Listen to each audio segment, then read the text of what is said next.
اعوذ باللہ من الشیطان الرجیم بسم اللہ الرحمن الرحیم ان الذین بے شک وہ لوگ توفاہم الملائکۃ جن کی جان نکالتے ہیں فرشتے، بے شک وہ لوگ جن کی جان نکالتے ہیں فرشتے، ظالمی انفسہم اس حال میں کہ وہ اپنی جانوں پر ظلم کرنے والے ہیں۔ قالوا فرشتے کہتے ہیں فیم کنتم تم کس حال میں تھے، فیم کنتم تم کس حال میں تھے، یعنی تم اسلام پر تھے یا کفر پر تھے۔ قالوا کہا انہوں نے کننا مستضعفین ہم کمزور تھے، فی الارض زمین میں۔ قالوا فرشتوں نے کہا الم تکن ارض اللہ واسعہ کیا نہیں تھی اللہ کی زمین کشادہ، فتہاجروا فیہا بس تم ہجرت کر جاتے اس زمین میں، فاولئک بس وہ لوگ ہیں مأواہم جہنم ٹھکانہ ان کا جہنم ہے، وساءت مصیرا اور بہت برا ہے ٹھکانہ، بہت برا ہے ٹھکانہ۔ الا المستضعفین مگر وہ کمزور، من الرجال مردوں میں سے، والنساء اور عورتوں میں سے، والولدان اور بچوں میں سے، لا یستطیعون نہیں طاقت رکھتے، حیلتن کسی تدبیر کی، ولا یہتدون اور نہ وہ راہ پاتے ہیں، سبیلا راہ پاتے ہیں، ولا یہتدون سبیلا اور وہ راہ نہیں پاتے، فاولئک پس وہ لوگ ہیں عسى اللہ قریب ہے کہ اللہ تعالی ان یعفو عنہم معاف کر دے انہیں، ان یعفو عنہم قریب ہے کہ معاف کر دے اللہ تعالی انہیں، وکان اللہ اور ہے اللہ تعالی عفوا معاف کرنے والا، غفورا بخشنے والا۔ ومن یہاجر فی سبیل اللہ اور جس نے ہجرت کی اللہ کے راستے میں، یجد وہ پائے گا، فی الارض زمین میں، مراغمن بھاگنے کی جگہ، کثیرن بہت سی، اگر ہجرت کر لے گا تو چھپنے کی بڑی جگہ اس کے لیے، وسعتن اور وسعت گنجائش، کشادگی، ومن یخرج اور وہ شخص جو نکلا، من بیتہ اپنے گھر سے، مہاجرن الی اللہ ہجرت کرتے ہوئے اللہ کی طرف، ورسولہ اور اس کے رسول کی طرف، ثم یدرکہ الموت پھر پالے اس کو موت، فقد وقع اجرہ علی اللہ واقع ہو گیا اس کا اجر اللہ پر، وکان اللہ اور ہے اللہ تعالی غفورا بخشنے والا، رحیما مہربان۔ چلیں پہلے یہاں تک مکمل کرتے ہیں، اگر وقت رہا تو پھر آگے پڑھیں گے۔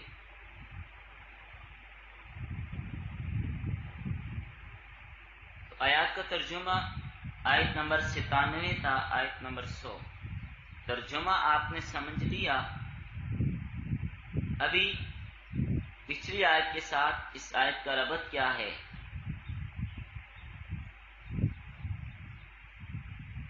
گزشتہ آیت میں جہاد کی ترغیب تھی، اب اس آیت میں ہجرت کی ترغیب ہے،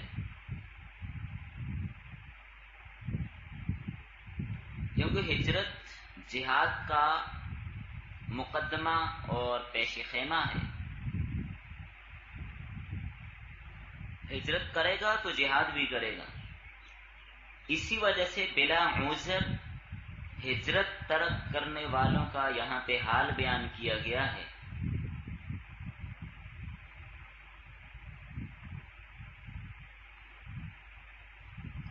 جو ہجرت ترک کرتے ہیں، نہیں کرتے، تو پس پردہ وہ جہاد کو ترک کر رہے ہیں، اور ہجرت کو چھوڑ دینا، ہجرت ترک کر دینا، یہ دنیا اور آخرت سے محرومی کا سبب ہے۔ نہ ہی بغیر ہجرت کے اسلام کو پھیلایا جا سکتا ہے، اور نہ ہی خود احکام اسلام پر عمل کیا جا سکتا ہے۔ کفار کے نرغے میں رہ کر اسلامی احکام پر کدھر عمل ہو سکتے؟ نہ دوسرے مسلمانوں کی مدد اور معاونت کی جا سکتی ہے بغیر ہجرت کے۔ اور یہ مسئلہ بھی یاد رکھیے گا، جہاد مقصود بالذات نہیں ہے، بلکہ ایمان اور اعمال کے، عبادات کے برقرار رکھنے کا ذریعہ ہے۔ ملک حاصل کرنے کے لیے جہاد نہیں ہوتا۔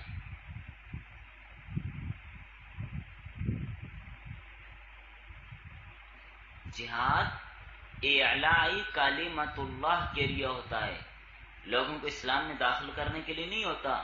جو باطل اور اسلام دشمن اذہان اور دماغوں کے اندر یہ بات رچی بسی ہوئی ہے کہ اسلام جہاد سے پھیلتا ہے، نہیں، اسلام جہاد سے نہیں پھیلتا، اسلام دعوت سے پھیلتا ہے، تعلیم سے، ترغیب سے، اخلاق سے پھیلتا ہے۔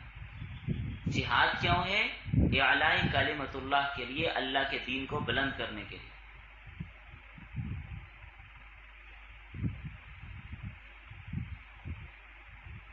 اور ایک مسئلہ یہ بھی سمجھتی چلیں، اسلام میں ہجرت ابتدا میں فرض تھی،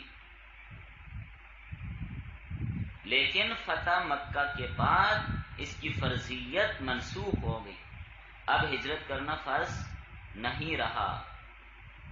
8 ہجری تک ہجرت فرض تھی، 8 ہجری میں مکہ فتح ہو گیا، تو فتح مکہ کے موقع پر اعلان کیا گیا لا ہجرت بعد الفتح، چونکہ اب عرب دارالاسلام بن چکا تھا، اب ہجرت کی ضرورت نہیں تھی۔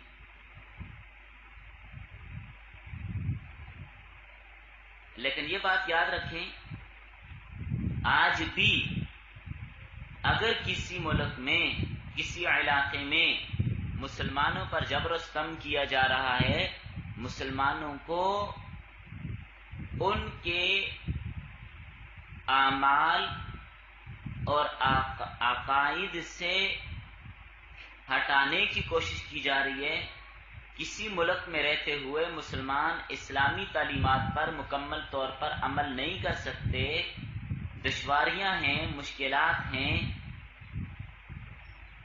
تو وہاں سے ہجرت کرنے کا حکم ہے۔ یہ جو عموماً ذہن میں یہ بات آتی ہے لا ہجرت بعد الفتح، کہ فتح مکہ کے بعد ہجرت نہیں ہے، بالکل ختم، اس کا مطلب یہ نہیں ہے، توجہ سے، اس کا مطلب یہ نہیں ہے کہ ہجرت اب کسی جگہ سے بھی نہیں ہے، اس کا مطلب یہ ہے کہ مکہ سے اب ہجرت نہیں ہے، کیونکہ مکہ دارالاسلام ہے۔ پہلے جب تک مکہ فتح نہیں ہوا تھا، مکہ دارالحرب تھا، مسلمانوں کے خلاف وہاں سے لڑائی جھگڑے اور لشکر کشیاں ہوتی تھی، تو جب مکہ فتح ہو گیا تو اب مکہ بن گیا دارالاسلام، اب وہاں سے ہجرت کرنے کی ضرورت نہیں رہی۔ باقی دنیا کے کسی ملک میں آج بھی اگر مسلمانوں پر جبر و ستم، ظلم و ستم ہو رہا ہے اور مسلمانوں کو وہاں سے ان کے عقائد اور ان کے اعمال سے ہٹانے کی کوشش کی جا رہی ہے، یا مسلمان کسی ملک میں رہتے ہوئے اپنے عقائد اور اپنے اعمال کو بجا نہیں لا سکتے، اسلامی شعار پر عمل نہیں ہو سکتا، تو اب بھی مسلمانوں کو وہاں سے ہجرت کرنے کا حکم ہے۔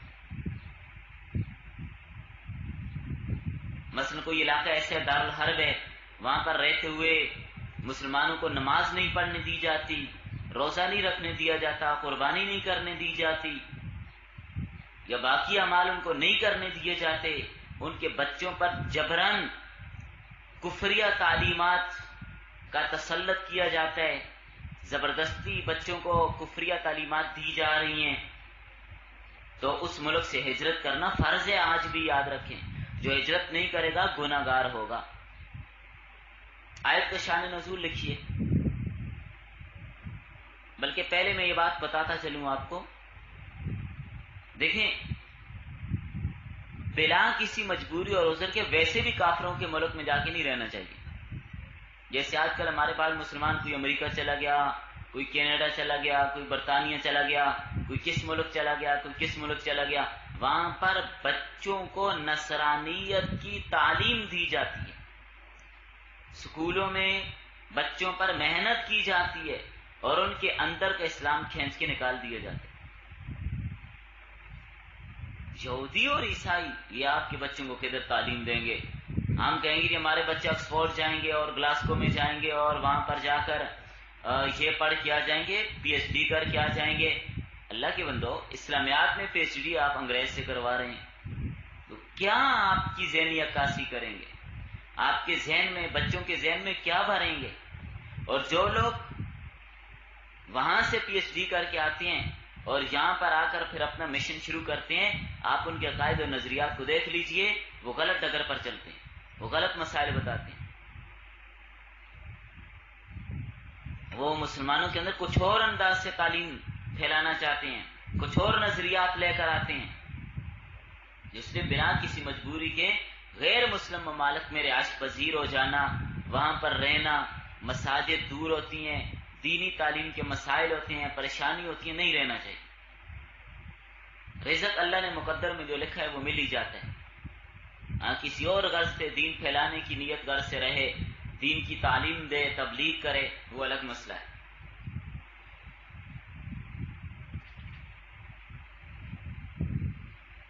غالباً 2010 میں ماہنامہ وفاق المدارس العربیہ پاکستان میں ایک مضمون چھپا تھا کہ یہ لوگ کس طرح عیسائیت کی تعلیم دیتے ہیں بچوں کو۔ اسکول میں ایک ٹیچر نے بچے کے بیگ سے پینسل نکال کر غائب کر دی۔ مسلمان بچہ تھا اور بچے سے کہا کام لکھو۔ بچے نے جب اپنے بیگ میں پینسل تلاش کی تو نہ ملی، تو اس نے کہا میرے پاس پینسل نہیں ہے۔ کہنے لگی اپنے اللہ سے مانگو۔ کرسچن ٹیچر تھی یہ، کہنے لگی اپنے اللہ سے مانگو۔ تو بچہ کہتے میں کیسے مانگوں؟ تو وہ کہتے یوں کہ یا اللہ میری پینسل دے دے۔ تو بچہ کہہ رہا ہے، کافی دیر اس نے کہا، کہتی نہیں ملی، کہتے ابھی تو نہیں ملی۔ ٹیچر کہنے لگی اچھا تم اب ہمارے مسیح سے مانگو، مسیح سے مانگو۔ بچہ بچہ ہوتا ہے، اس نے مسیح سے مانگی، یہ مسیح میری پینسل دے دے۔ اس نے اوپر دوسری ٹیچر کو بٹھایا ہوا تھا، اوپر سے اس نے پینسل نیچے پھینک دی۔ جب ہی اس نے منہ سے نکالا نا مسیح میری پینسل دے دے، اوپر سے پینسل نیچے پھینکوا دی گئی۔ اس انداز سے وہ بچوں کی ذہنی تربیت کر رہے ہیں اور بچوں کا رخ موڑ رہے ہیں۔ اس لیے ان سے غافل نہیں ہو جانا چاہیے۔ جو مسلمان مجبوراً غیر مسلم ممالک میں رہتے ہیں، وہاں پر اسلامک سینٹر، اسلامی اسکول نہیں ہے، اور ان لوگوں کے اسکولوں میں پڑھانا ان کی مجبوری ہے، تو اپنے بچوں کی دینی تربیت کا بھی خاص خیال رکھیں۔ تو بہرحال آیت کے شان نزول لکھیے۔ کچھ ایسے لوگ تھے جو اپنے آپ کو مسلمان کہتے تھے لیکن انہوں نے ہجرت نہیں کی تھی۔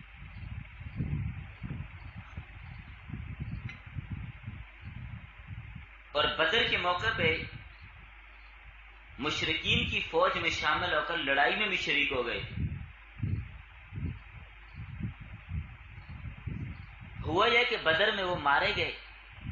اب ان کے بارے میں اشکال ہوا کہ یہ کہاں ہیں، کون لوگ ہیں، اپنے آپ کو کہتے تو مسلمان تھے، یہ جنتی ہیں جہنمی ہیں، کیا ہیں؟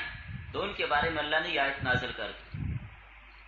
ترجمہ آپ نے پڑھ لیا، ان الذین توفاہم الملائکۃ ظالمی انفسہم قالوا فیما کنتم قالوا کنا مستضعفین فی الارض قالوا الم تکن ارض اللہ واسعہ۔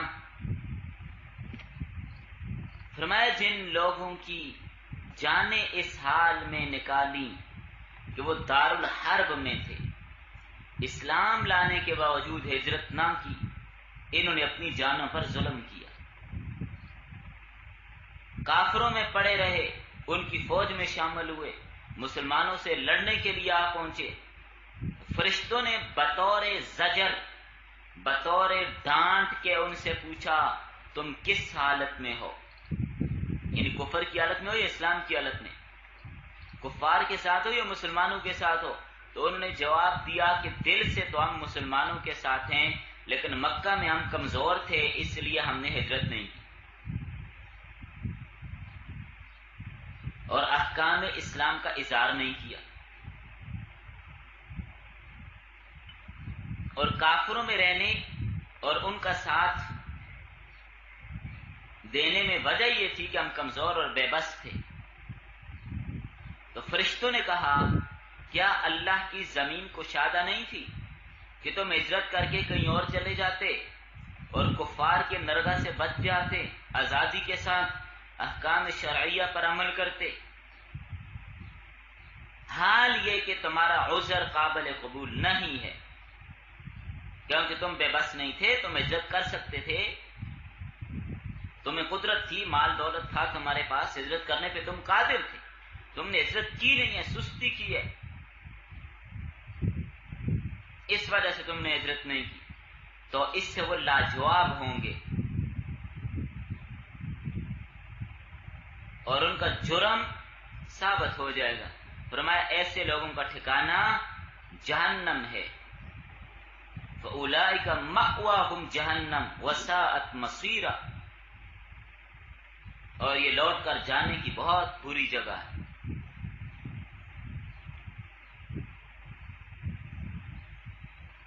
ہاں البتہ اگلی آیت میں بات بتا دی، وہ مسلمان مرد، وہ مسلمان عورتیں، بچے جو بے بس ہیں، کمزور ہیں، مجبور ہیں، عزت نہیں کر سکتے، قدرت نہیں رکھتے۔ کیسے قدرت نہیں رکھتے؟ ان کے پاس پیسے نہیں ہیں، خرچہ نہیں ہے، نکل نہیں سکتے، یا کفار نے ان کو باندھ کے رکھا ہوا ہے، قید کر کے رکھا ہوا ہے، نکلنے نہیں دیتے، راستے سے واقف نہیں ہے، ان کو پتہ ہی نہیں ہے، یا وہ کمزور ہیں، بیمار ہیں، نابینا ہیں، چلنے کی طاقت نہیں رکھتے، کوئی لانے والا بھی نہیں ہے، تو ایسے لوگ معذور ہیں، مجبور ہیں، ان کو اللہ معاف کر دے۔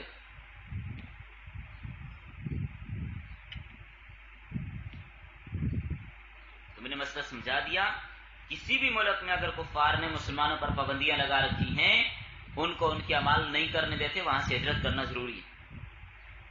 اور یقیناً ہجرت کرنا بڑا مشکل کام ہے، بہت مشکل عمل ہے ہجرت کرنا، اپنا گھر چھوڑنا، اپنے گھر کے اندر سامان چھوڑ کے، ظاہر ہے ہجرت کریں گے تو سامان کون اٹھا کے لے کے جا سکتے ہیں صاحب، 2-4 کپڑے لے کے جائیں گے ضرورت کی، اور کیا ہوگا؟ زمین چھوڑنا، کارخانے چھوڑنا، باغات چھوڑنا، برادری چھوڑنا، علاقہ چھوڑنا، دوسرے علاقے میں جا کر مکان بنانا، خریدنا، کتنا مشکل کام ہے، سامان لینا خریدنا کتنا مشکل کام ہے، آسان کام نہیں ہے، بہت مشکل ہے، لیکن ایمان ان سب چیزوں سے زیادہ قیمتی ہے۔ یہ گھر، یہ مال، دولت، جائیدادیں، جانور، یہ چیزیں اتنی قیمتی نہیں ہیں، ایمان زیادہ قیمتی ہے، لہذا ایمان بچانے کی خاطر یہ چیزیں چھوڑنا پڑیں گی۔ بہرحال جو ہجرت کرتا ہے اللہ اس کے لیے راہیں نکال ہی دیتا ہے۔ مکہ مکرمہ میں ایک بزرگ تھے، زمر بن جندب، زمر بن جندب، یہ نابینا تھے، بیمار بھی تھے، کمزور بھی تھے، کافی بوڑھے ہو گئے تھے۔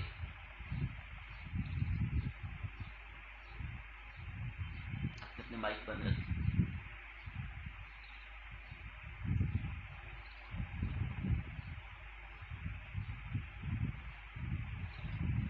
اب یہ اٹھنے بیٹھنے چلنے پھرنے سے عاجز تھے۔ جب یہ آیات انہوں نے سنی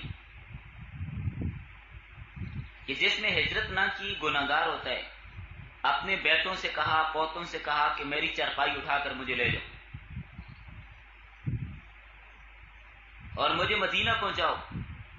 اولاد کہنے لگی ابا جان، بابا جان، آپ تو بوڑھے ہیں، کمزور ہیں، آپ کے لیے تو قرآن کریم نے بتا دیا نا الا المستضعفین من الرجال، جو کمزور ہیں وہ مستثنا ہیں، تو آپ پر کوئی گناہ نہیں، آپ نہ جا سکیں، تو آپ نابینا بھی ہیں، بوڑھے بھی ہیں، کمزور بھی ہیں، بیمار بھی ہیں، آپ پہ ہجرت فرض نہیں ہے۔ معذوروں کو مستثنا قرار دیا ہے، الا المستضعفین من الرجال۔ کہنے لگے اگر میں خود نہیں جا سکتا تو کیا تم مجھے چرپائی پہ اٹھا کے نہیں لے جا سکتے؟ لے جاؤ مجھے یہاں سے۔ قسم اٹھا لی کہ آج رات میں مکہ میں نہیں رہوں گا، مجھے لے جاؤ یہاں سے۔ مکہ مدینہ سے 311 میل کے فاصلے پر ہے۔ قسم اٹھا لی کہ میں آج مکہ میں نہیں رہوں گا، لے جاؤ مجھے یہاں سے۔ بہرحال بیٹوں نے چرپائی اٹھائی، چرپائی پہ ڈالا، اٹھا کر چل پڑے، ہجرت شروع ہو گئی۔ زمر بن جندب رضی اللہ تعالیٰ عنہ راستے میں مقام تنعیم پر پہنچ کے فوت ہو گئے، راستے میں۔ ان کے بارے یہ آیت نازل ہوئی۔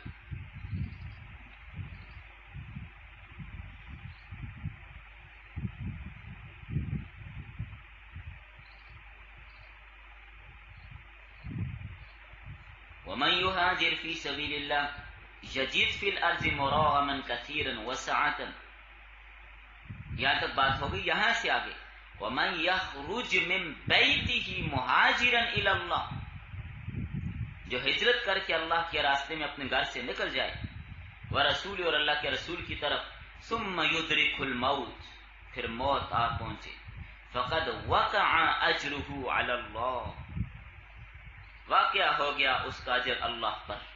وکان اللہ غفورا رحیما، اور اللہ تعالیٰ بخشنے والا مہربان ہے۔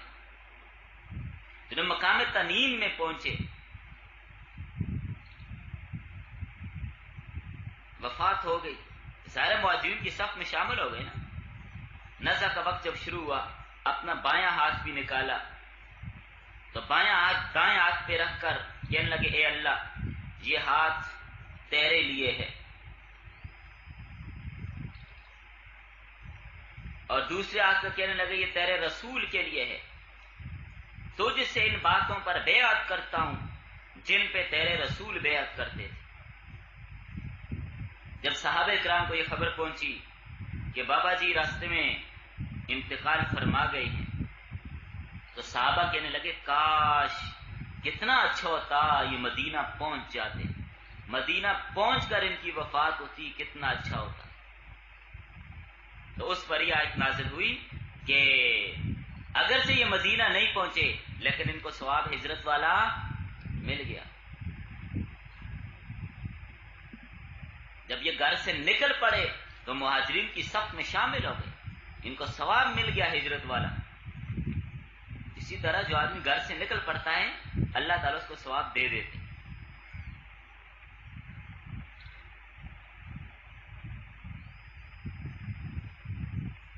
جو آدمی اللہ کے راستے میں نکل جائے، دین حاصل کرنے کے لیے جائے، مکمل نہ کر سکے، راستے میں وفات آ جائے اللہ کے راستے میں،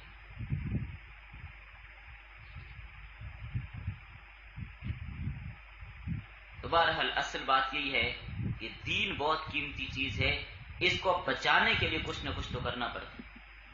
اصل حفاظت ایمان کی مقصود ہے کہ ایمان بچانا ہے، ایمان کی حفاظت کرنی ہے، اس کو داؤ پہ نہیں لگانا۔ ان اللہ یؤتی الدنیا من یحب ومن لا یحب، دنیا اللہ اس کو بھی دیتے ہیں جو اس کو اللہ کو پسند ہے، اور اس کو بھی دیتے ہیں جو پسند نہیں ہے، لیکن ولا یؤتی الدین الا من یحب، دین صرف اسی کو اللہ دیتے ہیں جس کو اللہ پسند کرتے ہیں۔ قرآن سیکھنے کی توفیق اسی کو ملتی ہے جسے اللہ پسند کرتے ہیں، ہر کسی کو نہیں ملتی۔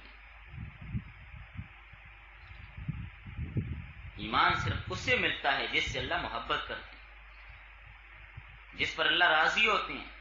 مال کا مل جانا اللہ کے راضی ہونے کی دلیل نہیں ہے، وہ نیکوں کو بھی ملتا ہے، بروں کو بھی ملتا ہے۔ ایمان قیمتی دولت ہے، اس کے مقابلے میں دنیا کی کوئی قیمت نہیں۔ تو ایمان ضائع ہونے کا خطرہ ہو تو مسلمان پر لازم ہے مکان، زمین، باغات، کارخانے سب چھوڑ دے اور اللہ کے راستے میں ہجرت کرے، ایمان کی حفاظت کرے، کیونکہ قیمتی چیز کی حفاظت کی جاتی ہے۔ لیکن جب آقا کا حکم آ جائے تو پھر اس قیمتی چیز کی کوئی قدر نہیں رہتی۔ اب آپ کا گھر قیمتی ہے، مکان قیمتی ہے، کارخانے قیمتی ہیں، لیکن جب اللہ کا حکم آ جائے ان چیزوں کو چھوڑ دو، اب یہ چیزیں قیمتی نہیں، اب کیا قیمتی ہے؟ اب اللہ کا حکم قیمتی ہے، یہ چیزیں قیمتی نہیں۔ نہ گھر قیمتی، نہ کارخانے قیمتی، نہ اس میں پڑے ہیرے جواہرات قیمتی، اب اللہ کا حکم قیمتی ہے۔ مولانا روم رحمۃ اللہ علیہ نے مثنوی شریف میں واقعہ لکھا، بڑی اچھی کتاب ہے مثنوی شریف۔ ایمان اور اتباع سنت اور اخلاقیات کو انہوں نے حکایتوں کی صورت میں بیان کیا، واقعات کی صورت میں حکایتیں بیان کی، بڑے اچھے انداز سے، مثالوں سے، تاکہ بندہ ہر آدمی سمجھ جائے۔ سلطان محمود غزنوی کے بارے میں نقل کیا کہ جب معلوم ہوا کہ مسلمان ہندوؤں کے مظالم کی وجہ سے بڑے پریشان ہیں، ہندو مسلمانوں کو بہت تنگ کرتے ہیں، تو انہوں نے ہندوستان پہ حملہ کر کے ہندوؤں کی طاقت کو پامال کیا، سومناتھ کا بت توڑا، بڑے قیمتی ہیرے اور جواہرات ہاتھ آئے۔ ان میں ایک بہت قیمتی ہیرا تھا، وہ بھی ان کو ملا۔ المختصر یہ کہ سلطان اپنے ساتھ ایاز کو اپنے ساتھ رکھتے، اپنے ساتھ بٹھاتے تھے، لیکن جو بڑے وزیر مشیر وغیرہ تھے ان کو یہ بات اچھی نہیں لگتی تھی کہ بادشاہ سلامت کے 10-12 سال کا بچہ اس کو اپنے ساتھ رکھتے ہیں، ہم بڑے ہیں، ہم سمجھدار ہیں، ہمیں اپنے ساتھ رکھنا چاہیے، ہمیں اپنے ساتھ بٹھائیں، اس بچے کو کیوں بٹھاتے ہیں، کوئی راز فاش کر دے گا فلاں فلاں۔